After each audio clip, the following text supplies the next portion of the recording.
Makapanood nga ng balik sa Jimmy 7. Maaresto sa Pilipinas at iharap sa International Criminal Court, sinubukan umano ni dating Pangulong Rodrigo Duterte na mag-apply ng asylum sa China, pero tinanggihan siya. Totoo ba yun? Makahanap ng ibang balita? Baka naman nagsinungaling lang? To. Sa China to.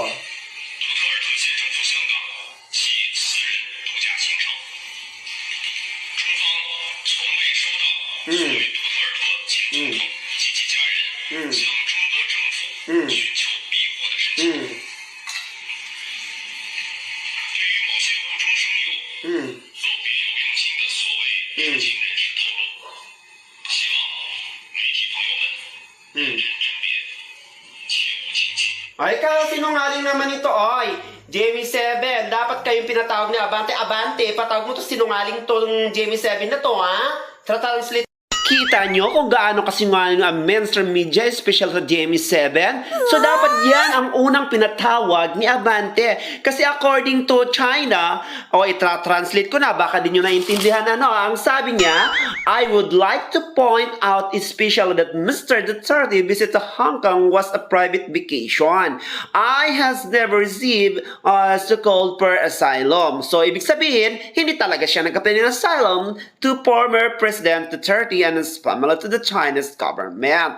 For those so-called inside who make things up or have ulterior motives, we hope that media friends, media friends daw, mga Jimmy 7, will carefully make their own judgment and not take any truths from what they are saying. Mingat kayo kung sasabihin Jimmy 7, malaram kayo na.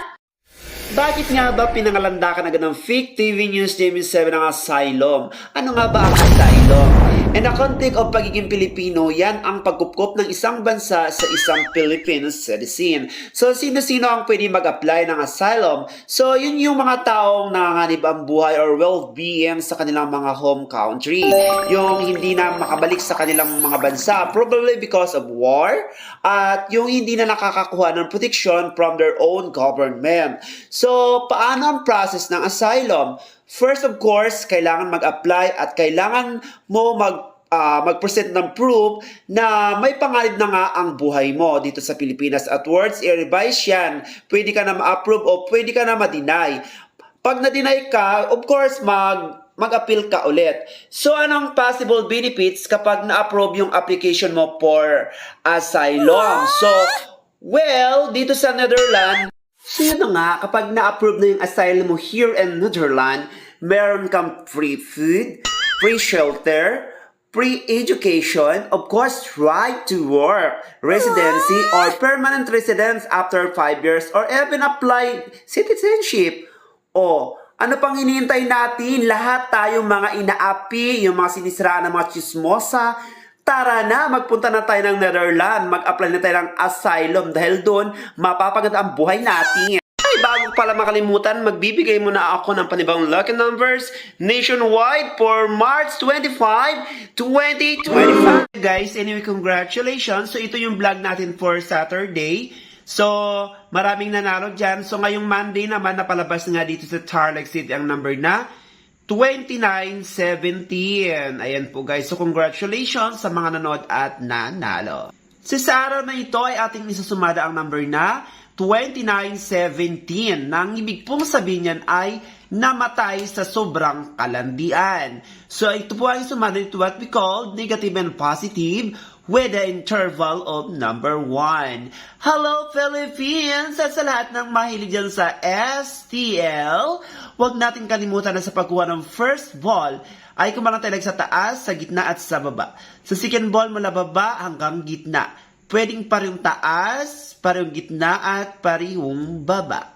So tip number 1, nationwide, we have the number of 24, 22, 24, 29, 1630, 1634, 1234, 1333, maging ang 1230 or number 2530, huwag kalimutan ang number 1734 or 1634.